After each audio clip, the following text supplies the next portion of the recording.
From KARK4 and Fox 16, this is a special report. Here's Mitch McCoy. And good day to you. I'm Mitch McCoy here at KARK4 and Fox 16 in Little Rock. We are just moments away from hearing from Governor Asa Hutchinson. He is going to be providing his weekly COVID-19 briefing. This update could be critical in the state's response to the coronavirus, as this is the governor's first update since we learned earlier this morning that the United States would recommend that it pause use of the Johnson & Johnson vaccine. If you have not heard, the FDA recommended that pause early this morning, saying that so far 6 people in the United States have developed cases of blood clots within the last 2 weeks of getting that single dose vaccine. Obviously, Johnson & Johnson is critical in terms of getting the coronavirus under control in the United States.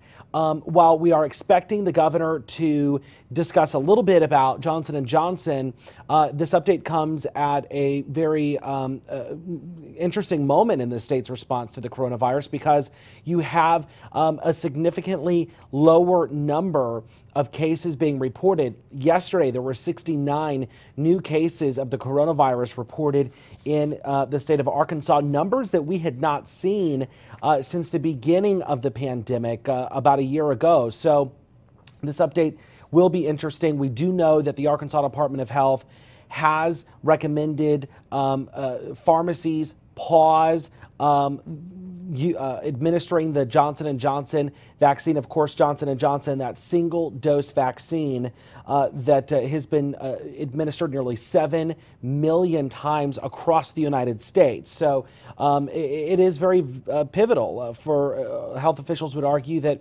it is pivotal in the U.S.'s response to the coronavirus, also pivotal to the president's mission to administer 200 million vaccines in the next several months. So we are standing by. You're looking at those live pictures of the governor's briefing room here. We have a full screen graphic up. That graphic will drop when the governor comes in and he delivers his COVID-19 briefing. Again, if you're just joining us this hour, we are following breaking news. We are expecting the governor to come in just a moment, provide an update on the coronavirus in the state of Arkansas, give us a caseload.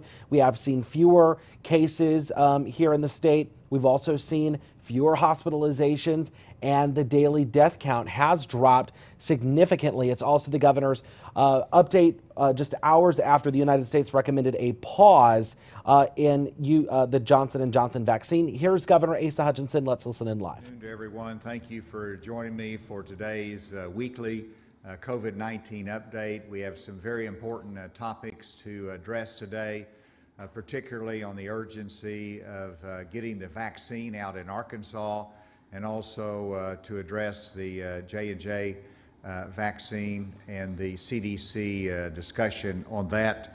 Let me first recognize those that are with me today. I'm pleased to be joined by Secretary Johnny Key of the Department of Education, and of course Secretary Jose Romero, who's playing a key role with the CDC Advisory Committee on Immunization Practices that he chairs. We have Secretary Solomon Graves today from the Department of Corrections, who will give a report on our inmate vaccination program, which a lot of people across Arkansas have expressed concern about, and that is proceeding well. Thank you, Colonel Ader, for continuing to lead the rollout effort. First, let me go to the case and vaccine update on the graph that tells the story. On the top left, you'll see the cases, and we have total cases, new cases of 224. That is a larger number than a week ago. We have an increase in the active cases of 23. And then the deaths, has been noted, we had 0 deaths for, I believe, 3 days in a row. And now we're back up to 8. I'll look forward to the day that that's a constant figure of 0. But we have 8 additional deaths. If you look on the hospitalization side, that is continued good news with 8 reduction in our hospitalization. with 2 additional ones on ventilator. And so the case report, as you can see, and look at the counties on the right side, 55 new cases in Washington County, 36 new cases in Pulaski, and 34 in Benton. Our testing remains at a modest level. We have some discussions about that, and certainly with the low case number, people are not getting tested to the same extent, but they are getting tested whenever they feel ill. And so our positivity rate, which I will discuss, has edged up just a tad, which is another area of concern for us. On the vaccination front, we're slow over the weekend, but it picks up again in the week. We had 23,000 doses given out in the last 24 hours, which is a good number. We want to continue to see that at high level, and we're continuing to increase the number that is fully immunized. Percent of the doses that have been given out is 70%. We have some that's in reserve for the second dose application, and some is simply there because we don't have the demand. We want to increase the demand, the doses are there. And that leads me to the next slide, which is a discussion on the Johnson & Johnson vaccine. And Dr. Romero will have more to say about this, but first of all, we respect the CDC decision and the White House recommendation on a pause, on a short pause, and we will follow that in Arkansas. We will continue our vaccination program uninterrupted. It continues at a rapid pace, and no one should delay getting a vaccination because of the pause on one part of the vaccination. We have the supply currently on hand in Arkansas to meet the demand needs of our state. No one should slow down and say, well, because of this, I'm going to wait. Don't wait. Get the vaccine now. It is critically important, and I'll explain some of these reasons in just a moment. I would emphasize that we, and I discussed this with Dr. Romero, we have confidence in the J&J vaccine, but it is on pause to be sure on the treatment of any adverse reaction. And as I was on the White House call today with the CDC, with Dr. Fauci as well and others, and they emphasize that when you're looking at on a percentage basis 6 cases out of 6.8 million doses, that's less than 1 out of a million chances. Obviously it's an effective vaccine, but because of that reaction, we want to make sure that the physician community, the healthcare, have the right information on the treatment of any adverse reaction. So that is the reason for the pause, and we'll continue to monitor that. And so just to illustrate it though, in terms of the graphics, we have Pfizer and Moderna vaccines supply this week and last week. We've had an increase, which will continue. The Janssen vaccine, this was this week's supply.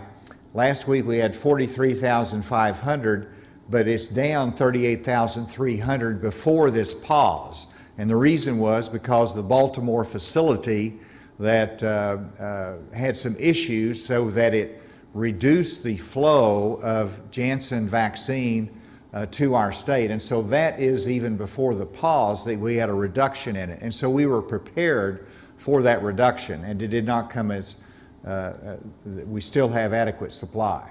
And then if you look at the doses on hand, and we have 245,000 Pfizer doses on hand in Arkansas, 178,000 Moderna doses, and 63,000 Janssen doses are in our inventory.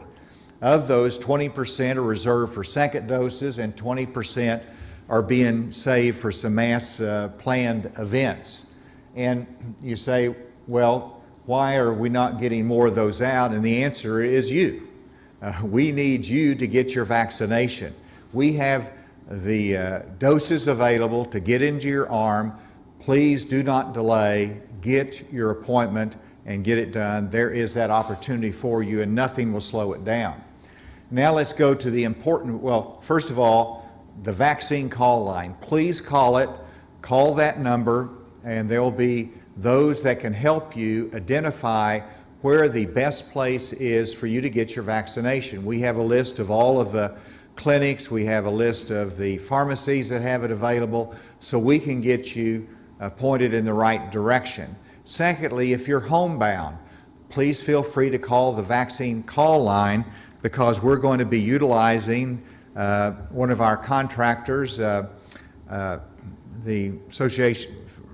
Foundation for Medical Care, that will be in the process of going to homebound. We can use our local clinics so that we can deliver and we can make sure that you're hooked up with somebody that can get you the vaccine. So call that number and we'll make sure that happens. As we've mentioned, sometimes there's a reluctance of getting the second dose, or somebody just doesn't make their appointment. We are going to utilize one of our contractors, again AFMC, that will start using to do reminder calls for the second dose. So if you didn't get that second dose, you might expect a call saying, please go in and get that second dose because we want you fully immunized. That will start this Saturday, and that's part of an announcement that I wanted to make on that point today. And then I wanted to emphasize the importance of getting the vaccine. This is Arkansas versus Michigan. It's not in sports. This is a comparison of our trend lines with COVID-19. And if you go back here, you can see the white line is the Michigan trend line, and the orange one is the Arkansas trend line. And you can see how we go in different time frames. And so in December 8th was Michigan's first peak. We were down, of course, then. And then Michigan dropped, and then we went up to our first peak in January 10th. And so our first peak was what? 32 days, 1 month away from Michigan's first peak. And then Arkansas came down after that first peak to where we were in February, and we've continued low.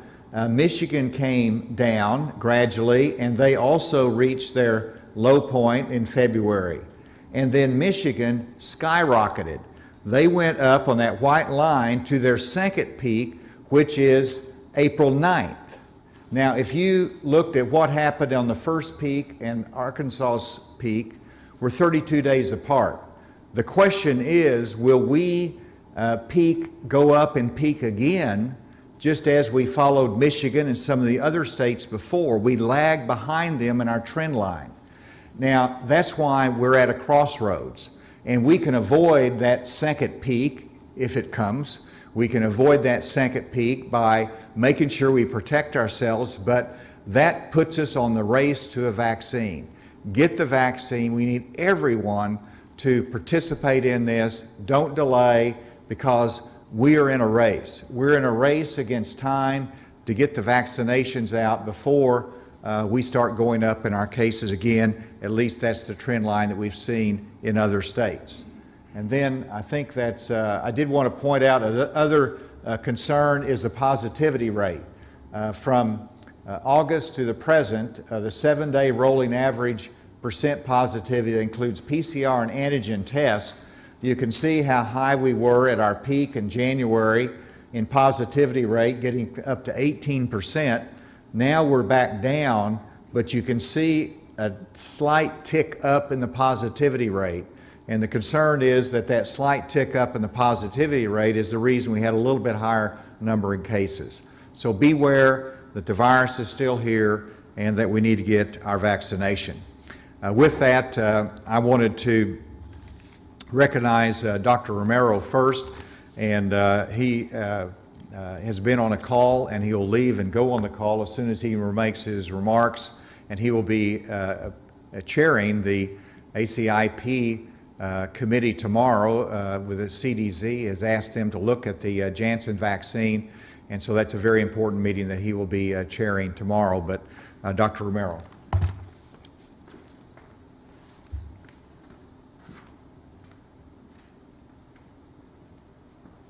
Thank you, Governor. So as the Governor has stated, we have noticed through the VAERS reporting system that we have 6 cases of cerebral venous sinus thrombosis, or CVST, reported in this country in individuals that have received the Janssen or Johnson & Johnson vaccine. These cases have all occurred in females. The ages range from 18 to 48, and they occur within the first 2 weeks of administration of the vaccine. This is an important finding. It is a positive finding in that our systems for detecting these types of very rare events is working successfully. So we had in place and added to that additional systems designed to specifically to detect those very rare events that could be associated with these vaccines. The VAERS system has been in existence for very many decades, as have several of the other systems. We use 5 to detect them. So this is a success story, and is one of the reasons why we have the safest vaccine programs in the world. We are, we are not. The company is presenting to the ACIP at this time. The work group of the COVID vaccines are taking information from them, and that information will be made available through a public meeting tomorrow, detailing these specific cases.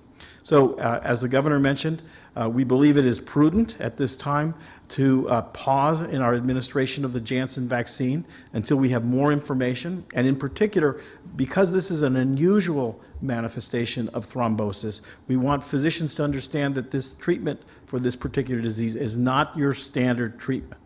And so there will be a HAN, a Health Alert Network notification about this, and will provide information for treatment. You can always reach out, the physicians and care providers can reach out to the health department, where our physicians can provide you with information. And I'll stop here, Governor. If you need to go. I can wait. And then Secretary Graves has a very good report about vaccination program in our Department of Corrections.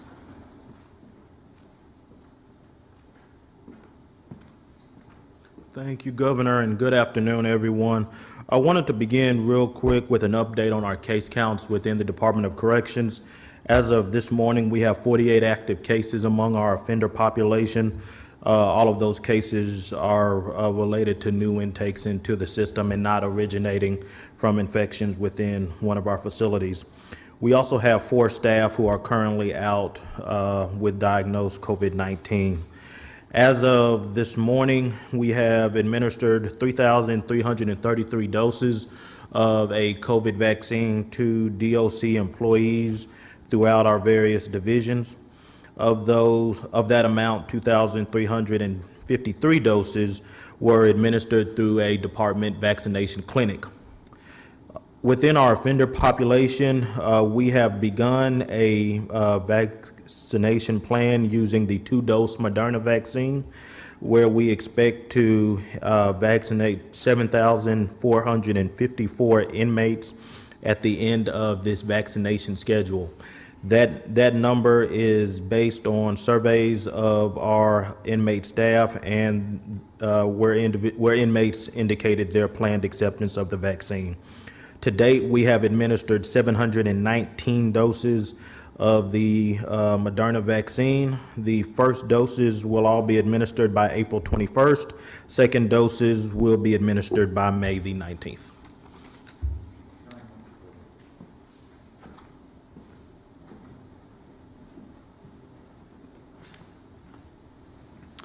Regarding education, as has been reported, we have only seen one additional school that has made adjustments for on-site learning, and that was in McCrory. We have not at this point seen any indication of a spike that we thought could happen post-spring break. We are past the 2-week mark now, and we hope that number continues to show steady. But and then the last thing I'll report as far as getting back to normal in our schools, last week we completed nearly 300,000 administrations of the ACT Aspire test around the state, which is a very strong first week, and that continues for the next several weeks. But we are happy with all the work that the schools are doing to continue to finish this school year in a safe way. Thanks, Secretary Key. And with that, we'd be happy to take any questions. In terms of the pause on Johnson & Johnson, what does that mean does that mean nobody should be giving any doses of Johnson & Johnson as of today, or for people who already have appointments, what does that mean? Well, if you have an appointment and they have access to the Moderna or the Pfizer, absolutely, go to your appointment. And most of our pharmacies have those doses. The Janssen was being used in some specialized area, so check that. I would expect and hope that you'd be able to keep that appointment. You should plan on it. Obviously, during this time, for example, we had some state clinics that were going to be using the Janssen. We've postponed those until the pause is lifted. So it does have an impact in some areas, but we hope that will be very short-lived. Colonel, do you have anything else on that? Okay. 6 cases where they had the blood clots, were any of those in Arkansas? Dr. Romero? Nope. Let's go remotely. Is there any questions remotely? Let's start with Central Arkansas, then we'll go to Northwest. Central? Yes, this is Alex with Channel 7. What would you tell Arkansans who've gotten the Johnson & Johnson vaccine and are now concerned? And what are you going to be doing with the doses? Are any of them going to waste? First of all, the doses that we have in inventory, they're appropriately stored and they're not going to be wasted. In terms of what I would tell those that have received the Janssen, thank you for getting it. It remains effective, and so you have got a vaccination that works. And that's what I would tell them, and they should not have any worry. Obviously, if there's anybody that develops the symptoms, they should report that to their doctor. But Dr. Romero, I want to hear from you on this.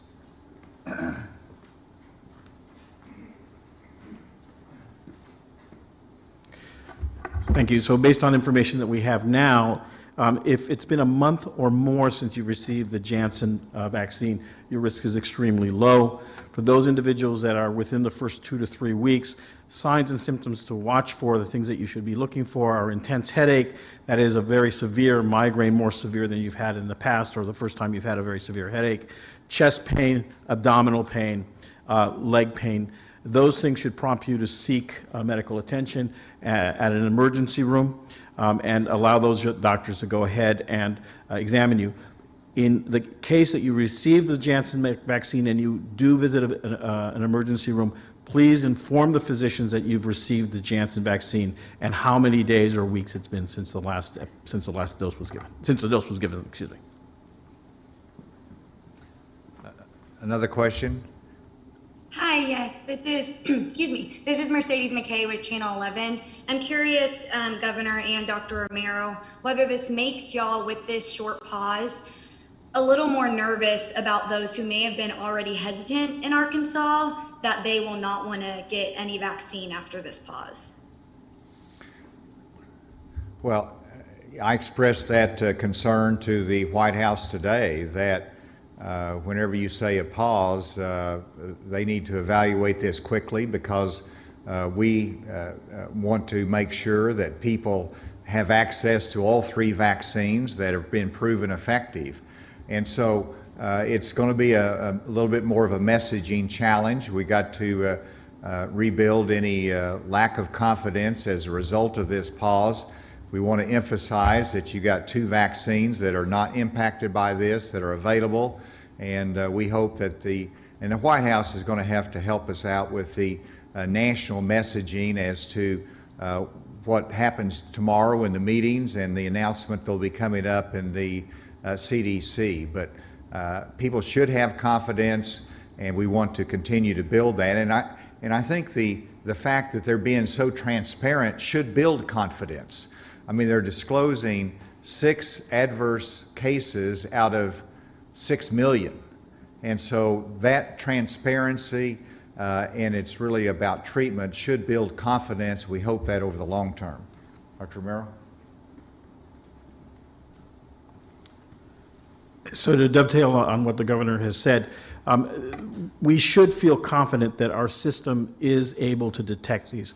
I also want to point out that the Janssen vaccine is a different platform than the vaccine being used for Pfizer and Moderna.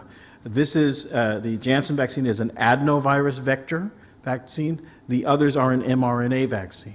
Also, please keep in mind that we've already detected adverse events with the with the Pfizer vaccine and the Moderna vaccine. Some individuals have allergic reactions, and that occurs in about 5 million to 5 per million or 2.5 per million cases, depending on the vaccine. So this seems to be in line with the type of allergic reactions that we've had, and we will learn more about it. So we are continuing to follow it. We have a system in this country that is very robust for identifying and discovering these adverse events, and we should feel very safe because of that. Let's go to Northwest. Are there any questions from that region? Good afternoon. It's Brett Rains with 4029 News. Do we know approximately how long this pause is expected to last? And then second topic, can we clear up any confusion for vaccinations for 16 and 17-year-olds? Is a parent consent form required for that? There's been a little confusion with that. Thank you so much. Okay. In reference to the second part of the question, do you want to handle that, the consent? So they are able to obtain vaccine. Vaccines, of course, will be informed to the parent of the child. So we have in our state the ability to have children agree to vaccination if they feel if the parents feel it's appropriate. And restate the first part of your question. Do we know any certain time frame how long this pause is expected to last? Thank you. The White House, of course, it depends upon the facts. But the White House indicated that they expect it to be in terms of days or weeks and not weeks or months. And so that's how they've expressed it. We don't know until they actually have more review of this, but I'm hopeful that it'll be in the shorter time frame versus the longer time frame. Next question. This is Mike McNeil at MagnoliaReporter.com. I have a question for Dr. Romero. Columbia County has a J&J vaccination clinic set for Thursday. What is this pause going to do to this clinic and others around the state that have set J&J clinics? Are these clinics going to proceed with a different vaccine? Let me ask Colonel Ader to answer that, please. Thanks, sir. So really, there should be no impact to that. We have plenty of vaccine to be able to back this up. And so that J&J vaccine clinic that was happening in Columbia County was coming from the local health unit. So we expect that we can backfill this with either Pfizer or Moderna. We have plenty of both. And so we'll make sure and we'll work with them to make sure that they're up and running and so the clinic can go forward. Next question. Hey, Governor, this is Josh Wagner with KEIT. I was curious, you were talking about the numbers going up and positive starting to go up. One could look back at this and say that it coincides almost 14 days exactly to when you lifted the mask mandate?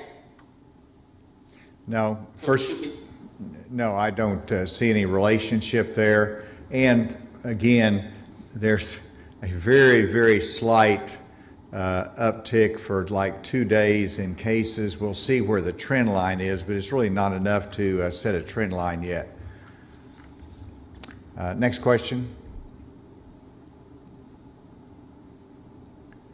I think we've covered it. Do you have anything back at the table? Well, just in terms of the Johnson & Johnson, based on what Colonel Ader was saying, do you expect any clinics to be canceled, or do you think that any of the mass clinics that have been scheduled should be able to just switch out to different vaccine?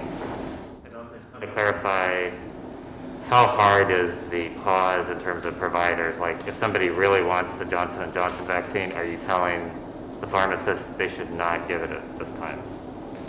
Well, it's a CDC recommendation, and we are respecting that, and we're asking our providers to respect that as well. In terms of the other clinics that are out there, obviously we have the availability of Moderna and the Pfizer vaccine. So it's just really a question of logistics and getting the new supply there. If they had scheduled it on a Janssen vaccine, Colonel, we're going to make sure that's taken care of so there's not any delay. Very simply, I do think there may be a day delay. So in other words, if they had an event that was going to happen today or tomorrow, that there may be a slight pause while we get the new vaccine to them. Thank you very much for attention today, and we'll see you soon. Governor Asa Hutchinson delivering his COVID-19 briefing just a few hours after the CDC recommended a pause on the Johnson & Johnson vaccine rollout. It is on pause in the state of Arkansas. We knew that earlier today when the Department of Health hit the pause button on that because of the CDC's recommendation. Of course, we're learning of 6 different cases of blood clots, specifically in women between the ages of 18 and 48, and their symptoms specifically occurred between 6 and 13 days following them receiving their vaccine. Of course, we are learning of 224 new cases of the coronavirus today, 8 additional deaths. There are 8 fewer hospitalizations, though, and there are 2 more Arkansans on a ventilator. I do want to go back to the hospitalizations, though, because that is a moment. 148 total hospitalizations. Of course, that is a very important number because if, what we saw earlier this year, we saw an increase in hospitalizations, which really put a strain on the hospital system. Since the vaccine rollout, we have seen hospitalizations drop, which is why, of course, the governor lifted the mask mandate. That was one of the parameters for the governor to lift the mask mandate. You did hear a reporter briefly try and correlate the lifting of that mask mandate with additional COVID-19 cases today. 224, certainly on that higher end. It's not the highest number we've seen in the last couple of weeks here, but I think we saw a caseload of around 200 at one point within the last week or so. But the governor saying that there's no clear trend line yet. I mean, we have to wait a few more days to determine if lifting the mask mandate is going to increase cases. Certainly a lot to process here. I understand that. We'll, of course, have live coverage coming up on KRK4 News at 4 o'clock today. And then, of course, Fox 16 News at 5:30. Coverage continues on KRK.com, Fox16.com throughout the day as well. But if you're just joining us here, the governor telling Arkansans, get the vaccine. Don't get the Johnson & Johnson, get the Pfizer or the Moderna vaccine. Those, he says, are still safe, while there is this pause on the Johnson & Johnson vaccine after we're learning 6 women out of the nearly 7 million vaccinations got some kind of blood clot within 6 to 13 days of them receiving that vaccine. But long story short, 224 new cases of the coronavirus reported today in the state of Arkansas. This has been breaking news from KRK4 and Fox 16. Of course, breaking news as it happens all day long right here on the device that you're watching. Have a good rest of your afternoon. This has been a special report from Fox 16 and KARK4.